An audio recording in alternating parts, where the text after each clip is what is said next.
if you are not putting agentic capabilities to work in your business right now, you're already behind.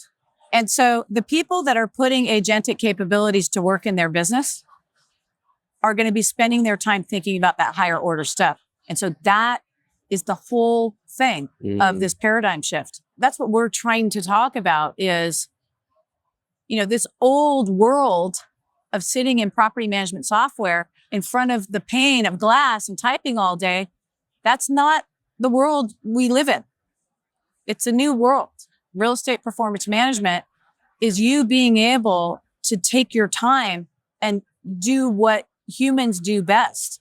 And how are you going to allocate your time when you get help from technology? Sure. Right? And it is real. It is not in the future. This is the real deal.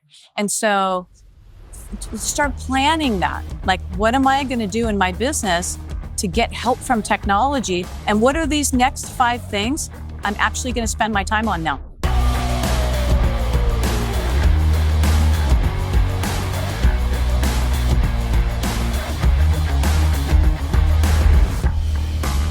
Lisa, it's so nice to be here with you at the AppFolio Future Conference. You as well, Peter. I want to start by jumping into conversation about AI. We hear a lot about AI, and I wanted to get your perspective from the marketing angle. We hear so much about AI.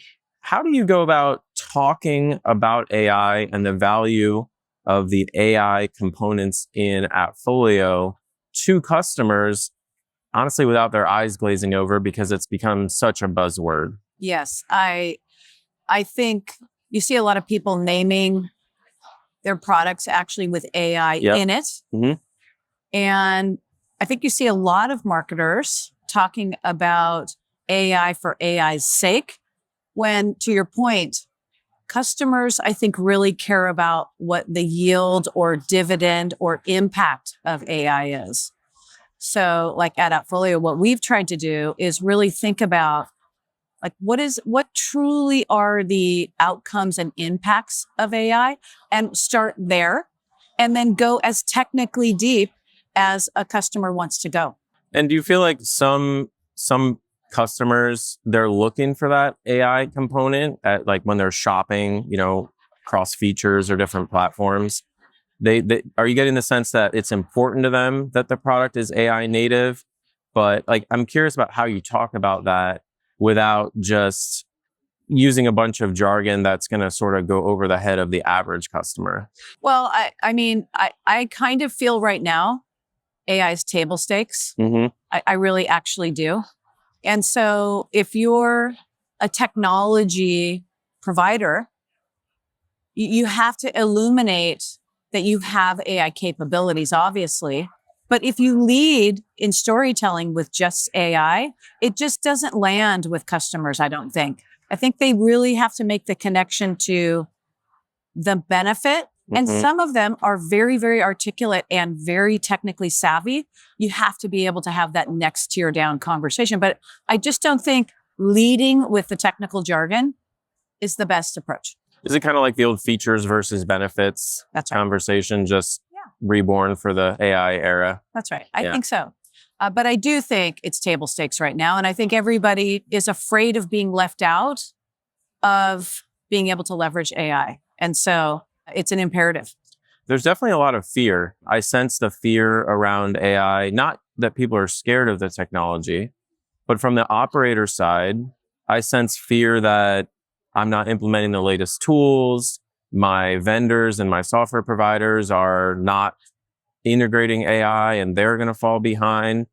And then on the vendor side, I'm friends with a ton of vendors in our space, and I hear that from them too. They're worried that they're going to be disrupted by vibe coding, or that their customers are going to be able to develop their own AI driven tools. So it's really an interesting time in our industry where there's this fear around AI, but there's also so much excitement and so much anticipation. Yeah.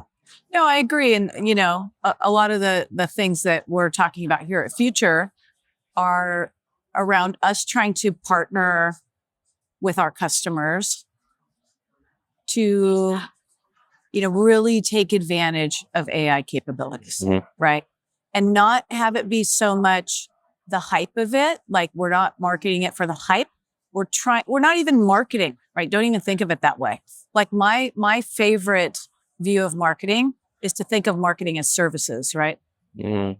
And so we have to partner with our customers to ensure they understand how to take advantage of the AI capabilities. And there's lots of things that they could be doing, and they need technology partners that are hand in hand with them in getting an unlocking and understanding so they can move forward.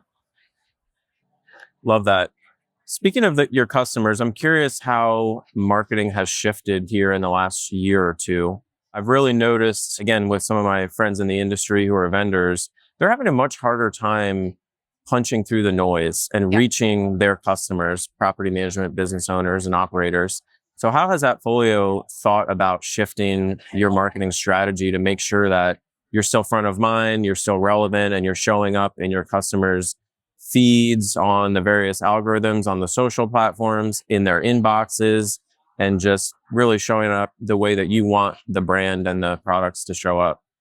Yeah, I think, to my earlier answer around marketing, like it's our job to deeply understand our customer. That's our job.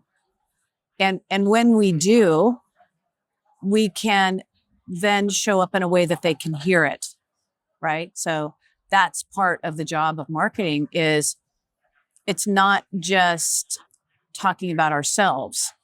It's actually talking about our customer and meeting them exactly where they are. And I think that punches through the noise. As I think about marketing my own property management company, Yeah.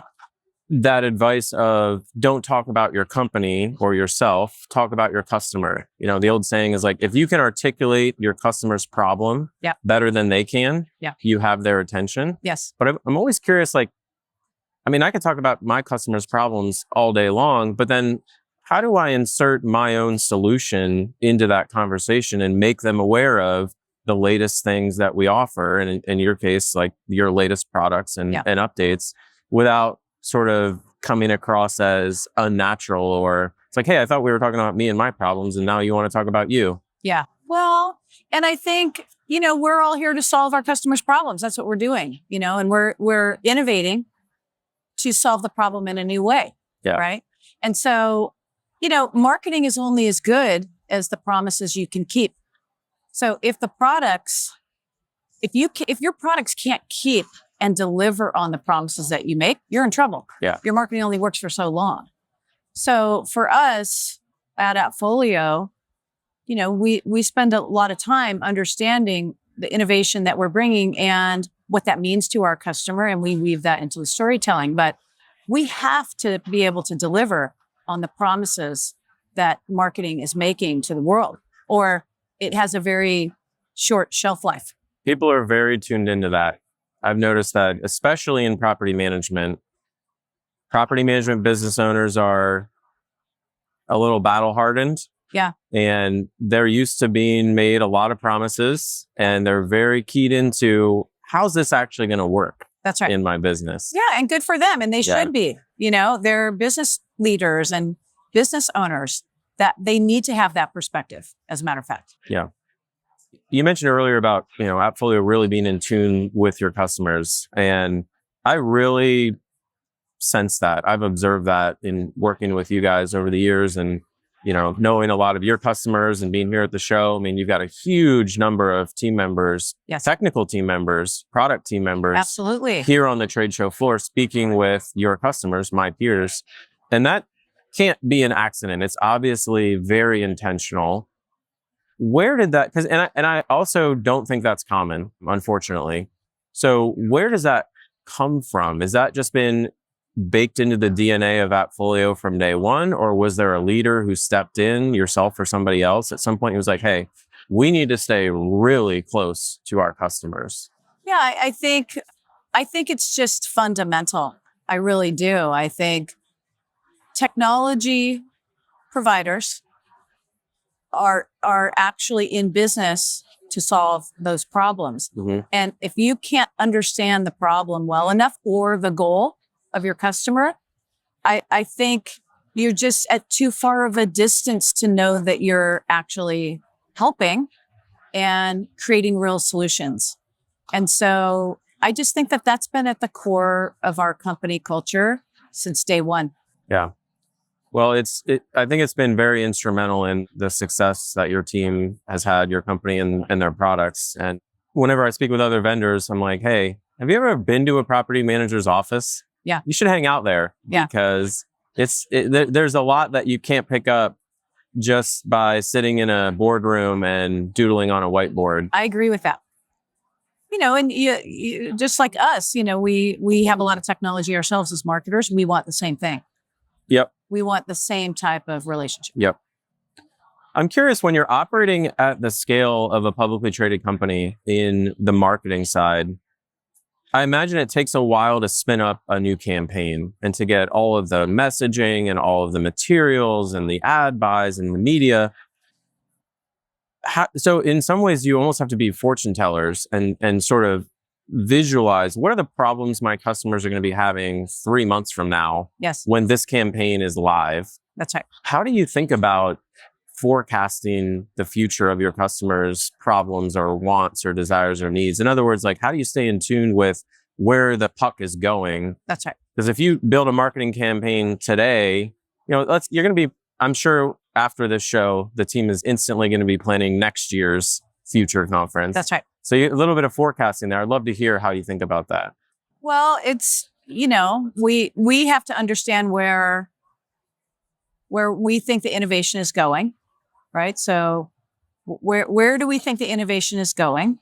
What are we bringing to market? And therefore, what's the relevance for the customer? And so we do have to think ahead because we have to build things in marketing, right? It's not like an instant thing. Yep. So we actually do. We think ahead. We look out there. We make sure that we believe that the innovation matches what the customer cares about.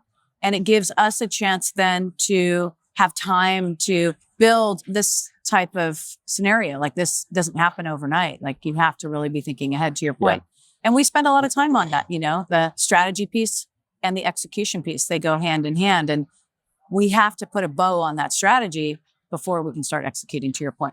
I want to ask you about sort of customer avatars or ICPs. So in my world, we have a few different types of customers that we have to speak to and serve. And that's, owner investors who go out and deliberately buy investment properties and then search for a property manager. Yep.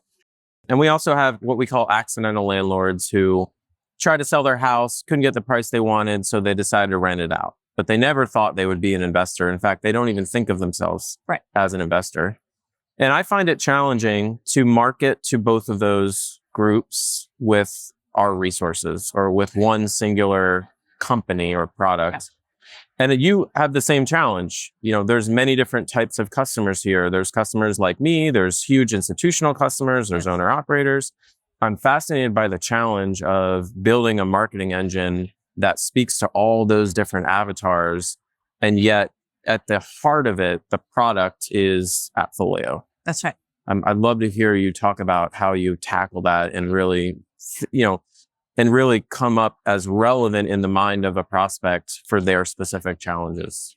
Well, I think there are universal things. And I think, to your point, we spend time making sure we understand what these universal things are for the market, let's say, or for the broad swath of customers in this industry. And then from there, what's unique and singular in these types of businesses. So affordable housing, right, and student housing, they're dealing with totally different things, right? Mm-hmm. And so we have to find a way to understand that and then speak one tier down to them very specifically. And we think about that, like what's universal versus what's very specific. And if you atomize too small, though, you're in trouble because you don't have the capacity. You don't have the amount of people. You could never get that atomized. So you just have to say, how many differences are there and what's going to actually move the needle and make a difference for that customer in storytelling.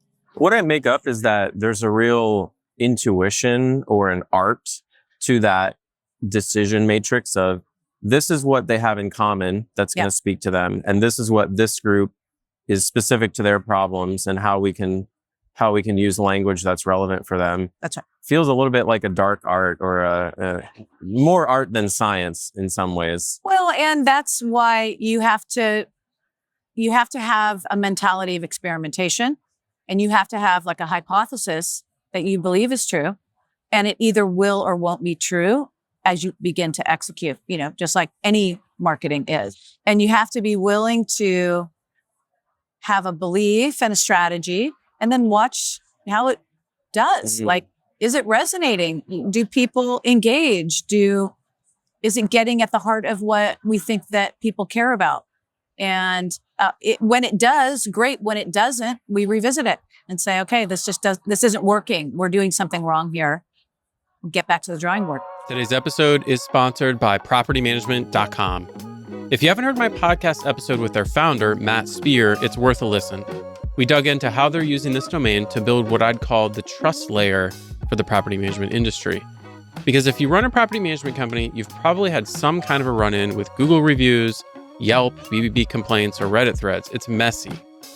And more often than not, these platforms can be gamed, or they're pay to play, or just completely miss what actually matters to clients. Propertymanagement.com is trying to fix that. They built a system called the True Match Score, and it's not just fluff. It factors in things like your occupancy and maintenance performance, experience, trust signals, and the actual value you deliver to owners. This isn't theory. The folks behind propertymanagement.com are former PM operators, and it shows in the tools that they're shipping. Here's why property managers are getting excited. Your verified profile becomes a clean, credible landing page for prospective owners. They've got built-in surveys and data that drives your True Match score, adding real social proof. And because your profiles live on a high-quality domain with structured data, it shows up clearly in both web and AI search results. That's the part I'm excited about, is the AI search results. Right now, owners are poking around everywhere before they decide to work with you. This gives you something credible to show them in your sales pitch, email campaigns, even on your website. Here's the big news. Propertymanagement.com is compiling a top 100 property managers list based on True Match scores. Anyone can get a verified profile for free, but you've got to get verified by November 30th to be eligible. If you make the list, that's marketing fuel you can use all through 2026. Thanks again to propertymanagement.com for sponsoring the show, and head over to propertymanagement.com to get verified and grab your True Match score. And how do you know if it's working or not working? What are the signs that you look at, or the feedback that tells you whether, hey, this is hitting or this is not landing? Well, you have the top of funnel to the bottom funnel type of metrics, and you have to watch all of those metrics. You want to look at the top of the funnel, and you want to make sure that you're getting the type of engagement that you want. And, most marketers have a pretty good sense now with the type of technology that we have to know when something's working and when it's not. Sure. That willingness to experiment, play a little bit, take risks, form a hypothesis, build a campaign, and watch what happens. That's something that I think at the scale of my business is a little daunting. Yeah. Because I feel that, I'm very focused on efficiency as a property manager. Absolutely. And so marketing has always been, I think, a challenge, because I'm always looking for what's the return on my dollar? Understood. And so I'm curious to hear a little bit more about the mindset of how I should be thinking about marketing campaigns and marketing spend, because what I've learned is that you can't bring the same discipline that you bring to other areas of the P&L. Yep. You have to be willing to take risks and try new things and see what works. Well, yeah, I think that that's really true. You have to have belief about what you're doing, and you want that aligned across your company. You all need to believe that that's what you think is the right approach. And I think when you have constraints, then, you have to define what the constraints are. You don't want to put yourself in a position that you're always overwhelmed and you can't even tell if you're making progress. That's a bad place to put yourself. And that means, I think, your strategy is too complex for what you're doing. So it's like, you have to understand what your constraints are. I think that's really important. And then what's your highest outcome? What is your highest outcome? And prioritize from there. Sure. But it's very easy in marketing to think you have to do every tactic on the wheel. That's very easy to do. Yeah. And you have to be careful of that, I think, as marketers. You can't take on everything all the time. I'm curious a little bit about your growth as a leader. In reviewing and preparing to speak with you, I saw that you moved from an individual contributor to obviously a leader. And that's a journey that a lot of people aspire to, of course. And it's a journey that a lot of property management business owners have gone through themselves. Yes. When they started their business, they were essentially an individual contributor. That's right. But now they're trying to lead a team of 5, 10, 20, 50, 100. And love to hear you share how you made that journey. What were your challenges? What were your successes? Some resources? We talk about this with our own teams. And some people really want to be in leadership and management. And other people do not want to take on that task. I think you have to have a growth path for both types of folks in your company. If your only growth path is management, then you're kind of having a block on some of this individual contributor group. So you have to meet people where they are too on what they want in their careers. But for the people that actually want to get into management and leadership, it can be a very big jump, and it can be an arduous task to be a manager for the first time. You know, you're used to being an individual contributor where you're executing your own outcomes, and then you take on the outcomes of other people or capabilities, not just your own. And so I do think it takes mentorship. It takes training. It takes coaching. And so I think you have to invest in that to bring your people up, or yourself. You've got to study a little bit to make sure you understand what it takes to lead people. And I think the early career, people think that's more glamorous than it is. Like, it's a big task and responsibility to lead people. And you have to invest in studying up for that and really preparing yourself. And if you're an individual contributor and you want to make that jump, like, start studying now and really be thinking about what it takes to be a manager of people, you know, or a leader of something much bigger. Yeah, that's great. Do you ever find, or do you ever grapple with the desire to get back into individual contributor mode in some specific marketing campaign where you're like, oh, I love, maybe you really like doing the design of the, marketing stuff. But yes. I just imagine that there's certain little things that you really want to see a certain way. Do you have to resist that temptation to kind of jump down 3 levels and get involved again? If my team was sitting here, like Daniel, who you know, Laura, Stephanie, etc. Stephanie's probably right around here somewhere. They would tell you that I absolutely struggle with that. Yeah. Absolutely. And I often say, do you want any help? And the answer is, like, sometimes it's absolutely yes. Like, let's work on this, let's workshop it, etc. Oftentimes the answer is no, we have it. I'm like, okay, all right. Mm-hmm. So you have to have trust, but I absolutely, it's very hard for me. There's a real tension between, I want to see things done a certain way, and I believe this is important for the company, versus I need to let my team learn and grow and maybe even make some mistakes and learn from them. That's right. Yeah, that is challenging. Well, and I think you build a team of people, and you have to trust those people just like they trust you. You have to trust them. And I think the way to get at that is to just focus on the outcomes. Mm-hmm. Like, don't focus so much on the execution. Say, like, what are we all trying to achieve here? Get to the higher order outcome, and not worry so much about the differences in how people execute to get to the outcome. Yeah. And really just kind of go above that. And that's helped me. Yeah. And that's helped our team. The ability to communicate those outcomes is something that I find I can never work hard enough at. Yeah. The vision, to me, it's clear in my mind, right? Whoever planned this show had a really clear vision of how they wanted this to go, for example. but how to get that image into the minds of everyone who's involved in the project, whether you're explaining to them, you're writing a memo, you're sketching. I find that to be an interesting challenge because to me, and I'm sure this is how it is with everyone, you're like, isn't it obvious? Like, shouldn't it, don't you get it? Right. Yeah. But then of course that's not appropriate. You need to be much more clear and concise. So how do you approach that? Like, what have you found to be a really effective way when you have the outcome clear in your mind to communicate that to everybody involved? Like, do you have a standard memo format that you use? Do you have a kickoff meeting? I'm curious about that. Oh yeah, we have, we have pretty rigorous operational cadences. Mm-hmm.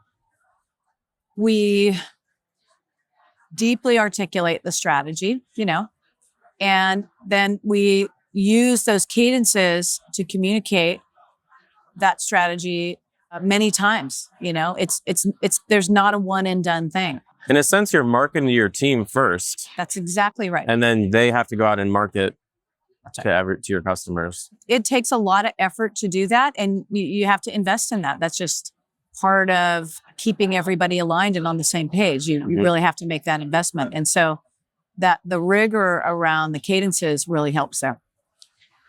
To take a specific example, the new performers that were announced on stage yesterday, the AI performers, what were some of the outcomes? Speaking of outcomes, what are the outcomes that you wanted your customers to be clear on, at the conclusion of the keynote or at the conclusion of a specific marketing campaign? I feel like that's a really present example that we could talk about. Well, we know that the innovation that we're working on and the performers specifically are a game-changing capability for our customers. So I think it's multi-layered, right? They have to understand that it exists. That's just a binary thing, right? That's one piece of it. So we have to invest to make sure that people can hear that this capability exists. And then down from there, if you look behind you, all of those people standing there where you can actually put your hands on the keyboard and use it, like that is like just the most fundamental ground level of getting the pull through. Because when you put your fingers on the keyboard of this new technology or you talk to the new technology, it's almost mind bending for a little time until you recognize, okay, I can see the vision of how this is going to work. And we know that some of the new technology is such a paradigm shift that we have to invest to get people to stand and talk to the technology and communicate with the technology to really open their minds to what's possible. Sure. And so I think it's multi-layered. Whenever I think about marketing something new, my mind just immediately shortcuts to, it's so awesome, go check it out. Like, right. That's not sufficient. You have to sort of craft a narrative and come up with visuals and themes. And it's amazing. A well-run marketing campaign is a thing of beauty. It's very impressive. It's a lot of fun. I think marketing is a lot of fun because it is challenging. And again, like you can get lost in the weeds of marketing. There's so many things you could possibly do. Yeah. What commitment are you going to make that you actually can do and can achieve? And those brackets are really important. Yeah. I want to ask you about branding. I perceive the brand of AppFolio to be light and fun and innovative, very customer oriented. And I imagine that's not a mistake. I'm curious, what are some lessons that property management business owners could take back around this concept of branding? Yeah. Because I think when a lot of people hear brand, they're like, oh, that's your logo, right? It's like, well, there's a lot more to it. And it feels a little bit just beyond our grasp as operators, business owners. Love if you could share any insights there. I don't know if you saw my interview with Edward Norton yesterday. One of the things you have to think about is who is my customer and what do they care about? But who am I and what do I care about? And I think if you can get to that kernel of who am I and what do I care about and marry those two things, that's a helpful exercise. And if you think of brand outside of yourself as a company, I think you can get in trouble, right? And so start with who am I and what do I care about? And that is a very helpful exercise. And we've done a few brand strategy workshops with some of our customers to just kind of facilitate that process a little bit. And it's a helpful process, but look inside at who you are, your beliefs, your philosophy, your values, and really start there. And I think that's a helpful exercise. I love that. And I think for small business owners, that's a scary idea. The idea of who am I and what do I care about? Because almost implicit in that exercise is I don't care about everyone, or I'm not going to be a fit for everyone. I think that's fine. That's like a very healthy exercise. Very healthy. Yeah, I agree with you. It just feels scary. The idea of, hey, I'm already struggling to grow. Yeah. And now you're telling me, well, plant a flag and say, this is what I'm all about. It feels like, well, now I'm cutting off half my potential customers. Yeah, well, you got to take that into your thinking too. Like, it can't just be this instant of your customer. It has to be your, a little bit expansive timeline, right? Because it takes you a while to build those things. So think out a little ways, think out a little ways. Who am I today, and what's my next step of where I want to be? Work that into the strategy session. But putting a few brackets around things and understanding your constraints as a company and a marketing capability, especially in this area of brand strategy, it can be very helpful, right? Like what you're saying no to or what you're not focused on is just as helpful sometimes as what's on the top of your list. Yeah. I find that when you do find the courage to plant a flag and say, hey, this is who we're for, I found it makes the marketing much easier. Yeah. Because now you can craft your messaging specifically for those people. If you just say, hey, we're a property manager, we'll manage anything. Yeah. That's not very compelling. Yeah. But if you say, we specialize in duplexes in this neighborhood above $1,000 a month in rent. Yeah. If I owned one of those and I got a postcard, yes, suddenly you have my attention. Yes. Yeah. So there's something there. Yeah.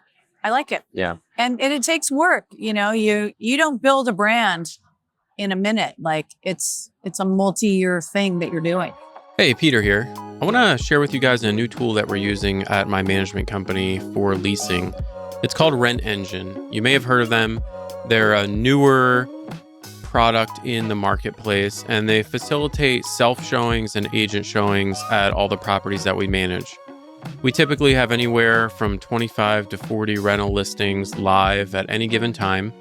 And since making the switch to RentEngine I think it was springtime of this year, our leasing timelines have dropped significantly. Not only that, but we're actually saving a bunch of money compared to the solution we were using beforehand. My team absolutely raves about RentEngine. We've used a couple other solutions, but ever since we made the switch, my team just can't shut up about how much they love using RentEngine. I've been recommending them a lot recently to other property managers.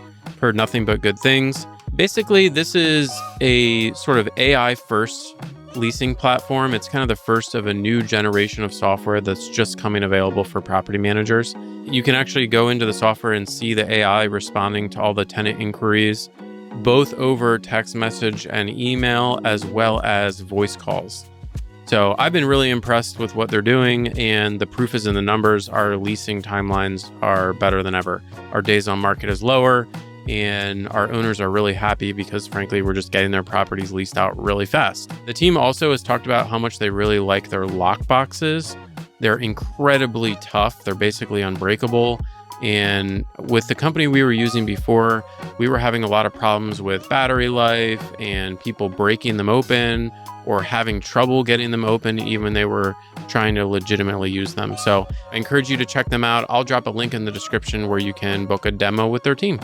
I'm curious about, and I don't know if this is your area, but back to AI for a minute, we're really seeing websites and SEO heavily impacted by AI. Folks are searching using AI tools. They're searching for property managers. I imagine they're searching for property management software. Yes. And as a leader of a company who I'm sure is at the forefront of all this, I'd love anything you can share about how we should be thinking about this new era of AI search results and the impact on SEO and websites and those things? Well, I think it's absolutely true. The digital world is evolving, just like the technology itself. And digital is a big piece of what marketers do. And so having a grasp on your current performance, I think, is super important, right? Like, so what's my state of being? And then watching to see in a world where we don't know a lot right now. You know what I mean? Like many of us, maybe not you, Peter, but many of us have lived through, mobile, social, location-based, all of these things. And now we're at this AI paradigm shift. And it's not only the products that we use, but it is the digital landscape. Listen to every single thing that Google's talking about all day long. It's a changing time. And I think it's a time to be aware and educating yourself. But I don't think there's any silver bullet answers right now. I really don't. And so it's actually a fun time if you look at it that way. Like, can you understand the potential business impact or what's going to change here? And, study up. I love that you're relating to it that way. It's a fun time. I think a lot of business owners feel scared and they feel like, hey, I invested all this money in this website and in Google reviews and all these other things. That's what they told me to be doing. And so that's what I did. And now this AI thing. And when I search AI, my competitor is showing up. I'm really interested in this idea of sort of how we relate to the new challenge. Marketing, as you mentioned, has gone through all of these evolutions of mobile and social. And that's right. It feels like AppFolio has really kept at the forefront of that. So how can we engage with these challenges in a way that feels fun and new and exciting and not, all right, here's just another thing we got to figure out, Well, did you hear what Matthew Baird said on stage yesterday? I don't know the exact quote, but it was something like the learners will be in a space where they can anticipate, right? And experiment. The learned know things from the world that's behind us. And so I think in marketing, you just have to have an experimentation mindset. Mm-hmm. You really do. And you have to figure out for your company, like how you create capacity and space for that. That's a big challenge for business owners. A lot of that ends up falling on the business owner. I'm lucky enough to have a marketing team member in-house, but a lot of folks don't. How do we carve out some time or let me frame the question this way. Where do you go to learn about the latest with AI and marketing? Because I think a lot of business owners would love to be reading the same things that you're reading with the time that they do have to invest here, whether it's podcasts or... I mean, the list is very long. And I do think in these shifts, these paradigm shifts, you do have to educate yourself. Like, you have to create the space. And sometimes that encroaches on your total life. Like, you know what I mean? There are times when that happens where you have like a surge in season needing to kind of read up. And I think this is one of those times. And so you just have to make the space that's relevant for what you're dealing with, right?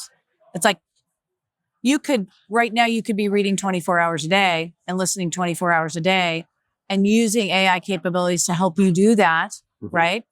But if you can just parse it down to what's most impactful to you and your business, that's helpful because, I mean, we could all not sleep now for a little while. But I think you need to just kind of get a handle on that and block out some time and know exactly what's specific to what you want to know and dig in there. It definitely feels like there's seasons of taking in information. Yes. And studying and learning. And then there's seasons of implementing and going out and practicing and experimenting. And it definitely feels like a learning, taking in information season. I think so. Right now. I really do. And I mean, you see that here on the floor of Explore here at Future. Like, these people, our customers, have taken time out of their very busy schedules to have a learning moment. Like, they're standing here trying to understand and learn for this next set of things that they're going to do. And it's our job to partner with our customers to help them facilitate that process of learning. Sure. Right. And we view ourselves as very responsible and accountable there. Yeah. What are some of the common marketing myths that you hear thrown around? You read so much about marketing, you hear so much. Everyone with a pen or a keyboard has something to say about marketing. And as a leader in the space, I'd love to hear just sort of what are some things that you've heard you're just like, no, that's not true. I mean, that's so hard for me because, if you were doing B2C marketing, it would be totally different from B2B marketing in some ways, right? And so there are myths about, B2B marketing for B2C marketers. You know what I mean? So it just depends on what you're dealing with in your space. So who's your customer? How does your customer learn? I think the biggest myth from my perspective is starting with tactics, that's where you see a lot of people like coming in the door of, okay, here's my 20 tactics that I'm going to do.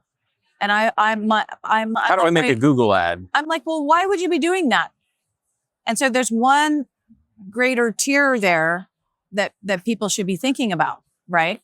And the myth is that I have to do every tactic, and that is just, you could never get that done as a small business. You can't. And so those choices about the marketing activities and tactics you're going to do is critical. So rather than starting with tactics, what should we be doing? I think, who's your customer? Who's your customer? And what are they doing? Where are they? Like, answering those questions is critical to deciding what your tactic mix is. And then once you're clear on that, who my customer is, where are they, what are the challenges that they're facing, what are some of the steps that you would go through or questions that you would ask to determine the strategy? Well, where is that customer? What are they doing? We know our customer is going to come to events, right? It's a very location in the world thing. So events have to be on the mix for us, right? We have to do an event like this. We don't have a choice. We have to be in the real world with our customers. So things like that, like what are these things that we know need to happen? And have we prioritized those things first on the list? You mentioned B2B and B2C. One of the challenges I've noticed in marketing to our customers is that they're kind of in between because they do actually own a business. A rental property is a business. No doubt. It's accounted for like a business. It's treated like a business for tax purposes, but they don't really think of it that way. And they don't put duplex owner on their LinkedIn profile. Yep. They typically are doing something else for their business or for their career. So I find it really challenging to reach and speak to these customers because you have to sort of market to them like B2C, but when they onboard with us, we really treat them like B2B. I'd love anything you can share there because it's just something I've frankly struggled with is how do we reach these people? How do we speak to them? Because the challenges that they're facing, they just don't think about their rental properties all that much. They don't really want to. Yeah. And it's kind of a unique type of a customer profile. I think of a property manager having these core constituents as your customers, right? You obviously have the resident, which is a totally distinct customer than your owner client or your investor client, right? What's different about these two things? And you have to have a bifurcated plan as property managers to deal with those facts, right? That's just the basics. And so how do you allocate your time and resources to those two customers, I think is really important. That's like a perfect annual planning thing to do. Like what am I doing here with these two very distinct customers that I'm serving, and how much time and investment am I making on either side of this? And I think, and I don't know, do you think about that when you go every year? That's where you start. Yeah. So marketing to residents is a totally separate part of the business. Different people, different strategy. What we find honestly is if you have great products, meaning great homes and great apartments, they tend to sort of market themselves if you get the information about those properties with good photos out into the world. That's right. Through the listing services.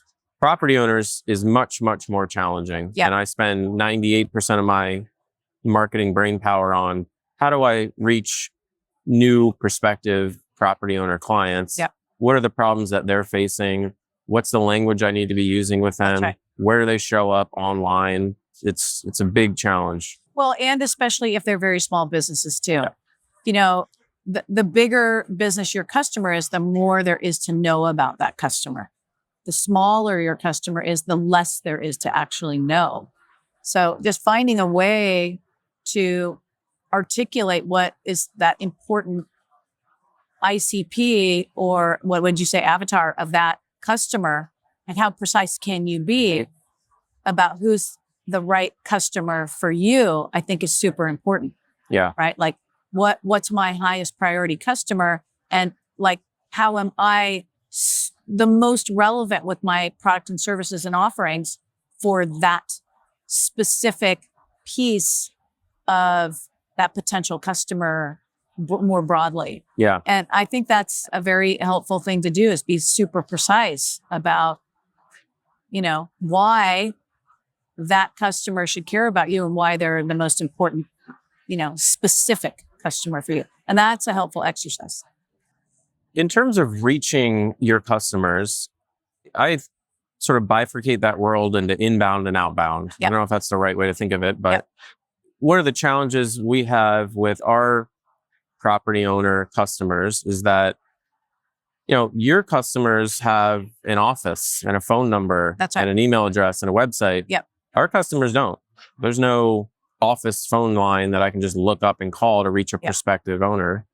So we tend to rely pretty heavily on inbound leads. Yep. People searching for us, intent-based searches. And I'm really curious for you, how you think about that, the difference between an outbound campaign of, hey, let's send some direct mail, let's make some phone calls, let's send some emails, versus just letting them search in Google. Yeah. I mean, again, we get to this question of like, how much investment do I have and what are my resources? I think about like, what's my highest goal? What's my big outcome there? And, how much of that goal can we reach with inbound versus what's the requirement of outbound, right? Mhm. Like, so what's that mix? Mm-hmm. And for you, I think, when I think about your customer, when I think about knowing your very, very successful customers and learning from them is critical for you. So who are your most successful customers? Who's getting a tremendous amount of value from you? And what can you learn from them, right? To think about their peers. And I would say if businesses who aren't thinking about their current most successful customers, it's a fabulous place to start. It's like you're going to hear everything you need to know from that group. That's fascinating. I have to confess that our biggest customers at my company, I'm so preoccupied with fulfillment. Yeah. Operations. Yeah. Leasing up their units and Absolutely. doing their financials, that it almost never occurs to me like, hey, let me just go sit down with this person and talk to them, not about the latest leasing update. Yeah. But about what's it like to work with us? Why did you select us? How's your experience been? Yes. Is that kind of what you're... Absolutely. And like, if you sit at this whole conference of future, one of the things you should be taking away is, what am I going to do with my time when I put agentic capabilities to work in my business? If you are not putting agentic capabilities to work in your business right now, you're already behind. You're already behind. And so the people that are putting agentic capabilities to work in their business are going to be spending their time thinking about that higher order stuff. And so that is the whole thing of this paradigm shift. That's what we're trying to talk about is, this old world of sitting in property management software in front of the pane of glass and typing all day. That's not the world we live in. It's a new world. Real estate performance management is you being able to take your time and do what humans do best. And how are you going to allocate your time when you get help from technology? Sure. right? And it is real. It is not in the future. This is the real deal. And so start planning that. Like, what am I going to do in my business to get help from technology? And what are these next 5 things I'm actually going to spend my time on now? All of us, and that's why I think it's exciting, because that's what we're doing, right? Yeah. As a team. I have to imagine that nothing gets a marketer more excited than great new products to talk about. That's right. So I imagine that the new performers and the performance platform is got to be just really exciting for you and your team to talk about. So how do you go about, like, when AppFolio product is like, hey guys, check this out, right? They're showing you the new thing and you're like, oh, this is awesome. Like, our customers are going to love this. What's kind of your framework for, okay, this is cool. Now we have to go to work and figure out, how do we communicate something like the value of agentic performance in a property manager's day-to-day life? Yeah, it's like, what's the percentage of airtime, right? And how does it fit into the total storytelling? Mm-hmm.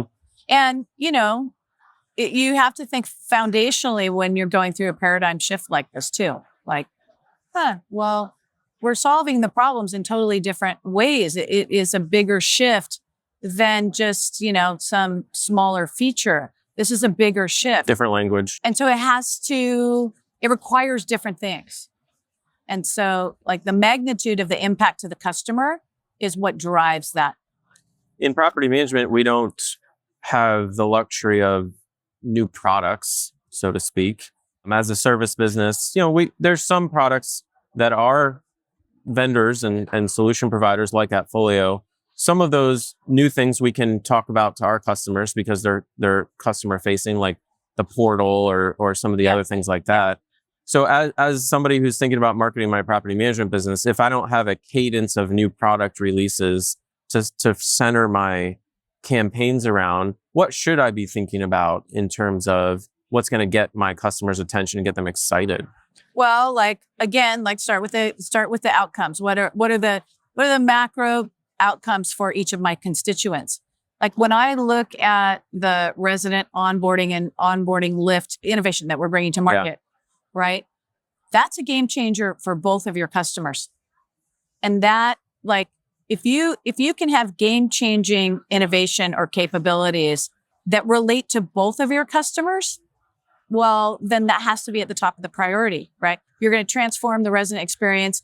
These people want convenience. Like, what are we doing all day long? We have the convenience of mobile, just consumer grade experiences that make certain things so easy to get done in our lives that we use in our consumer life. We want that in the consumer life of a resident. Like, it's the most foundational thing, housing. Like, we heard that from Edward yesterday. So how can you transform the experience there and make sure you have new offerings? Like, we all have to innovate there, right? Like, how can we help you do that? And what's the relationship of that to your other constituent customer? And I think when you can find things that are in the wheelhouse of solving for both of your customers, like, those are easy to prioritize. And that's how we think about that too. Mm-hmm. Right? Like, what's the most fundamental and foundational versus what's specific? I like that lens, And I think, when's the last time you actually rented a property? I rented an apartment last in 2012. I just rented an apartment for my daughter who's in college. I know that ages me. Fine. It's not great. There's a lot of work to do. I had to go to a bank. And get 4 checks. Oh my gosh. In a giant city where there's a lot of work to do. And that work that transforms the resident's life transforms your relationship with your owner. Mm-hmm. And so, there's some really great things that are happening in this industry right now. And so I'm excited because I care deeply about the resident experience, and that's your customer. So, how do we help you facilitate that? It's one of our highest priorities for you. So We need to understand what that is. We need to know what you want to get done and how you transform your value to the resident and partner with you to get that done through technology as your technology partner. Sounds great. So, I mean, I think there's some good things. When I think about marketing, I'm so focused on bringing in leads. Like that's what my mind goes to when I think about marketing my business. Yeah. And it's clear to me that the marketing function needs to extend beyond signing up a new customer. It's clear that a lot of the marketing effort that's gone into this event is to your current customers. Yeah. And we basically never market to our current customers. How should I think about that? Because it seems like I'm missing an opportunity to really deepen that relationship. I mean, even sharing, like we were just talking about, sharing some of the new innovations with my owner customers and my resident customers. My brain just doesn't naturally go there. I'm so focused on the top of funnel and bringing in new customers. Yeah, no, I understand. And it's a hard thing as a business owner and with constraints. But I do think your connection to your customer has so much information there about them and who they are.